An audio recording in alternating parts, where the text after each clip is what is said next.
What is going on, everybody? Welcome back here today to another NBA Talk style video, and today I'm going to be giving my 2019 All-Star Game prediction. So, I'm going to be giving 7 players in the East that I think will make the All-Star. So, I'll be giving you 12 players in the Eastern Conference and 12 players in the Western Conference on who I think will be making the All-Star Game this upcoming February. Like always, I would appreciate hitting a like button on these NBA Talk videos so I don't gotta do rebuilds every day. I would just appreciate it so we can switch it up, do NBA content, 2K content, NBA 2K, so I can mix and match, not have to do always 2K content. Also, I would love for you guys to give me your predictions in the comments below, your 12 guys you think in the East, your 12 guys you think in the West that will make it to the All-Star Game. Please let me know in the comments. I would appreciate that. I really want to see what your guys' predictions are going to be. So yeah, I'm not going to go into the whole captain drafting thing. I'm just going to give you guys 12 guys in the West, 12 guys in the East that I think will be making it. It sucks. Sometimes fan voting does get annoying. Like, I hope Dwayne Wade doesn't make the All-Star Game this year, or D Rose doesn't, because they don't deserve it.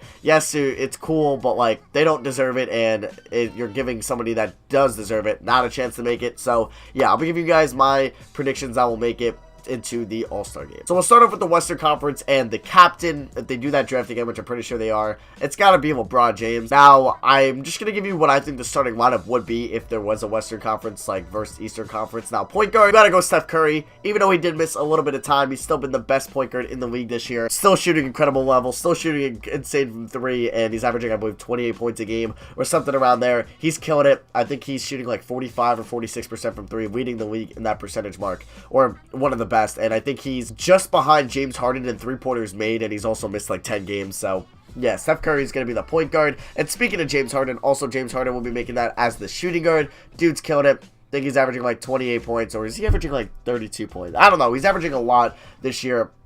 I think he's averaging like 32 points a game, somewhere near like 8 assists and like 5.5 rebounds. Dude's killing it. He's getting in the line, you know, he gets the foul calls. But yeah, I think James Harden is definitely deserving to join the backcourt with Steph Curry. So they would be pairing up with LeBron James, who I think would be the small forward. Now moving over to the front court, I think Kevin Durant is definitely deserving of making the All-Star Game. He's averaging almost 29 points a game currently when I'm recording this on the 27th. Almost 8 rebounds a game and just above 6 assists. He was killing it. The Warriors team would have been a mess if he wasn't there when Curry was injured, so he kind of saved them for that time being, and yeah, he's killing it. So one of the most dominant players in the NBA, probably the most dominant scorer in the NBA right now, or one of, probably, like, he's one of the best scorers in the NBA, and he's definitely deserving of the power forward spot, I believe, in the Western Conference for the All-Star Game. Now, finishing it off, Anthony Davis. This was pretty easy. It kind of sucked leaving out Nikola Jokic, or Paul George, but, I mean, these 5 ahead of him kind of deserve it more. Like, obviously, Paul George maybe deserves it a little bit more than, like, Steph Curry, but you can't do that because, I mean, you could maybe put Harden at point guard and Paul George as shooting guard, but I don't think it's going to end up like that. I think it's going to be Curry, Harden, James, Durant, Anthony Davis as the starting 5 in the Western Conference. Now, let's get into the 7 reserves, where it got a little tricky for me. Now, 5 of these reserves I thought were pretty easy. One of them might not even make it, and it just could be me predicting him to make it. He might not even make it. So, 4 of them I think are guaranteed. Nikola Jokic, dude is killing it. I think he's solidified himself as the second best center in the league with Cousins out. He's averaging, what, like 18 points a game, almost 10 rebounds, and 7 assists. The dude's a god. He's a demigod. He's also a good shooter, and I think he's most deserving. And he's improved his defense this year. I think he's most deserving of probably the first reserve spot. If not, it would be Paul George, who is also killing it this year. He's averaging like 27 points a game, 8.5 rebounds, over 2 steals, playing great defense, shooting the ball insanely well at a high efficient rate, and I'm pretty sure he's averaging like 30 points in the month of December, which is insane. So yeah, I think he's definitely deserving of a reserve spot, if not a starting spot, but I don't think he'll make it to the starting lineup, so he would be on the bench. Who knows how the draft goes? Whenever that happens, maybe he will end up in a starting spot on some team. So the next 2 that I think are pretty predictable are Russell Westbrook and Damian Lillard, both also having really good years. Russell Westbrook kind of down in his scoring, only averaging about 20 points a game, but he's obviously not the most efficient that he's been. Neither was he really that much of an efficient player in years past, but also 10 assists a game, I believe around 8 rebounds or... Oh no, he's averaging a triple-double currently. Yeah, you can't leave somebody that's averaging a triple-double out of the All-Star Game. I don't care how inefficient it is or how turnover-prone it's been for him this year. He's definitely making the All-Star Game, and Damian Lillard's averaging 27 points and 6 assists, shooting the ball efficiently. He's got to make it as well. He's probably solidified himself as a top 5 point guard. I don't know if you guys are seeing this video after my top 15 list or before, but yeah, Damian Lillard, and Westbrook, I think, will definitely make it, joining Paul George and Nikola Jokic on the bench. Now, here's where it gets interesting. I'm going to predict that DeMar DeRozan ends up making this All-Star game. He is averaging 23 points a game, 6 assists, and almost 6 rebounds on a San Antonio Spurs team where, I don't know, maybe Pop will give some influence here to the other voters, but I don't know. I think he'll make it. It gets tough here. If he doesn't make it, I wouldn't be totally shocked, but I'm going to predict him to make it. I think he's pretty deserving of making it over rather than like a third Warrior. We'll get to that in a minute, though. But yeah, I think DeMar DeRozan is deserving with his stat line this year. The Spurs are above 500. Without him, they wouldn't be at all, and he's on a good team. I think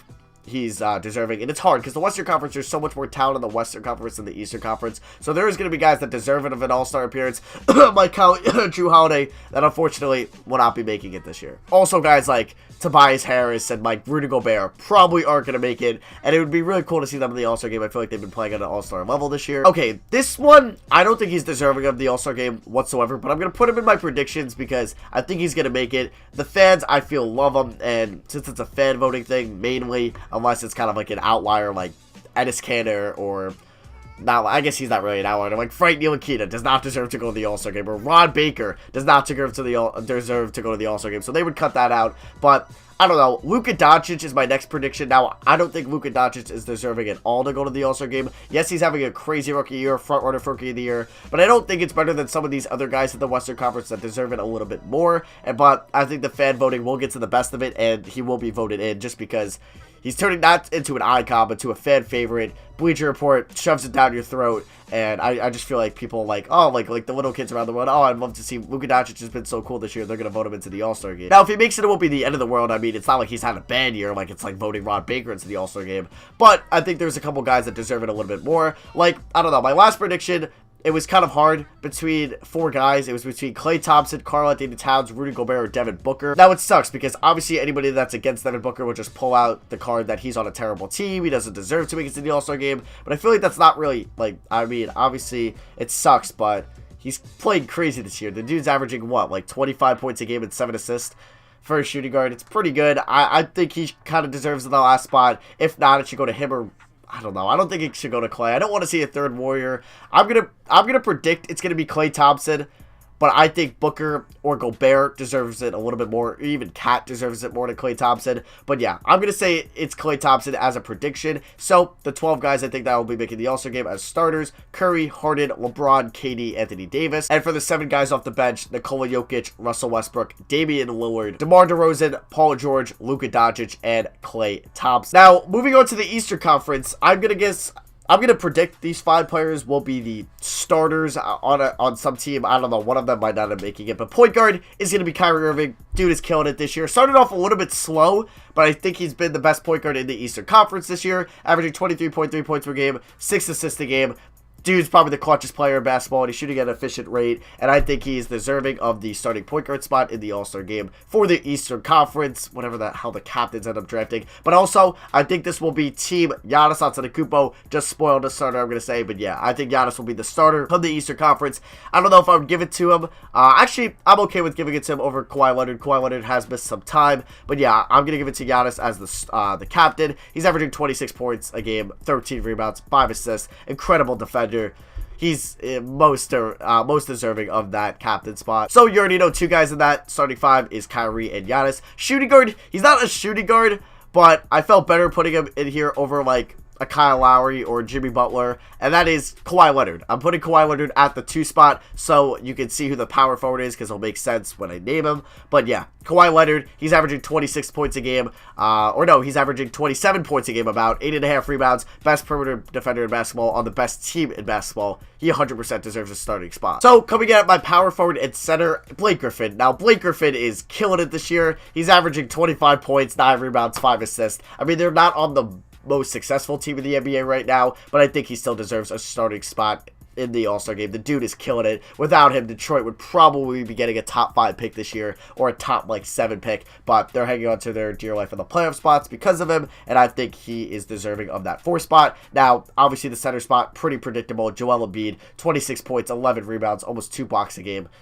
the dude's unreal. The dude's unreal, and yeah, he is deserving of the center spot. I think that was pretty easy, but yeah, I threw Kawhi at the shooting guard spot so I could throw Blake Griffin at the 4 because I think Blake Griffin deserves to start in the All-Star game this year. So now here we go to the bench, which I did have, I wasn't torn really. I have, yeah, the 7 guys off the bench. There is one guy that could make it here that I don't mention, but we'll get into it. First one is Kemba Walker. Kemba Walker's killing it for Charlotte this year. They're not, I think they might be the 8th seed currently in the Eastern Conference. I could be wrong when I'm recording this, but yeah, he's averaging 25 points a game, I think, 6.2 assists. The dude is killing it, and yeah, I think he's definitely deserving of an All-Star appearance this year. Yeah, there's pretty much nothing I can say. You watch Kemba Walker, he deserves to be in an All-Star game. Second one I have is Kyle Lowry. Kyle Lowry averaging about 14 points a game this year, but he's also averaging, I think, 8.5 assists, which is, or no, he's averaging 9.5 assists, almost 10 assists a game. But yeah, deserving, second best player on the best team in the league. He's playing at elite level, one of the best point guards in the league this year. Crazy, yeah, I think he's third in assists per game or second. I know he's behind Westbrook. I think he might be second in the league in assists. I think he's just behind Westbrook. So yeah, he's killing it this year. I think he's deserving of the All-Star game, and I think most of you guys can say so as well. Also killed it defensively like he usually does. Now, first the 2 big men coming off the bench, I have Andre Drummond. Andre Drummond leading the league in rebounds, almost 15.5 a game with about 2 blocks a game, also scoring about 18 points a night. The dude is killing it along with Blake Griffin, and I really feel like there's no other big man. Well, there is another big man I think that deserves it, but I think he most definitely deserves it. You're leading the league in rebounds while also scoring 17 points a night and getting 2 blocks a game. I don't care. That deserves to make the All-Star game. The other big man I have is Nikola Vucevic. Now, Vucevic, if you asked me at the beginning of the year that he would have been an All-Star, I would have said, hell no, dude, you're crazy. But averaging 20 points a game, 12 rebounds, a block a game, the dude is killing it this year for the Orlando Magic. They're not the best team in the world, but I think he definitely deserves to make it to the All-Star game. It sucks because he kind of has a very similar stat line to Cat in the Western Conference, and Cat is probably not going to make it, or he looking like he's not going to make it, and Vucevic should make it in the Eastern Conference. The next 3 that I have to round out the bench for the Eastern Conference are all shooting guards. It was tough. I did leave out Ben Simmons, yes. It was tough to leave out Ben Simmons, but I don't know. I just had to put in these 3 shooting guards. It was kind of rough leaving out Chris Middleton as well. I think maybe I wouldn't be mad if he made it. Also Jason Tatum, but I don't think Jason Tatum's going to make it. And then I don't really think I left really anybody else. I don't think Whiteside or Al Horford's going to make it. And I doubt, I don't think like Pascal Siakam or yeah, is going to make the All-Star game as well. So the remaining 3 are shooting guards. First one being is Jimmy Butler. He's currently averaging 19.7 points per game, 5 rebounds. Dude's killing it defensively. He's been very clutch this year on one of the best teams in the Eastern Conference, and he's been an elite defender. Next one is Bradley Beal of the Washington Wizards. Yep, I did leave out John Wall as well. That kind of hurt. It's going to be weird not seeing John Wall in the All-Star game, but Bradley Beal's averaging 23.5 points, 4.7 assists, 4.8 rebounds, and he's just been a really efficient, or not really the most efficient of his career shooting-wise, but he's been a pretty good shooter this year. I put him in. It was either him, Ben Simmons, or John Wall, and I'm going to end up putting Beal, but I wouldn't be totally shocked if Ben Simmons made it over him. And the last one is Victor Oladipo. You can probably guess that. 20 points a game. Dude's killing it defensively like always, and is leading the Pacers to be one of the best teams in the Eastern Conference. He did miss some time, but I think by the All-Star game, he'll definitely qualify, and the fan voting will probably get him in. I know Indiana will spam those votes. So yeah, guys like Josh Richardson, Zach LaVine, John Wall, Ben Simmons didn't make it on my list. It's tough. It sucks. Not everybody's going to make it to the All-Star game. Just ask Mike Conley how it is every year for him. So yeah, to run it down, I got Steph Curry, James Harden, LeBron James, Kevin Durant, Anthony Davis, Nikola Jokic, Russell Westbrook, Damian Lillard, DeMar DeRozan, Paul George, Luka Doncic, and Klay Thompson in the Western Conference. And in the Eastern Conference, we got Kyrie Irving, Kawhi Leonard, Giannis Antetokounmpo, Blake Griffin, Joel Embiid, Kemba Walker, Kyle Lowry, Andre Drummond, Jimmy Butler, Bradley Beal, Victor Oladipo, and Nikola Vucevic. So yeah, that is going to wrap up my predictions for the 2019 All-Stars. Let me know in the comments who your predictions are. Give me 12 in the West, 12 in the East. I would like to see if ours are any different. Let me know if you would have put like Cat, Gobert, or Booker in over Klay or Doncic. Or let me know if you would have put Ben Simmons over Bradley Beal or Oladipo in the Eastern Conference. So yeah, can we maybe hit 1,000 likes on this video? Maybe. That'd be pretty cool. But I appreciate you guys watching if you're still watching at this point. Thank you all for watching. I love you guys. See you guys next video.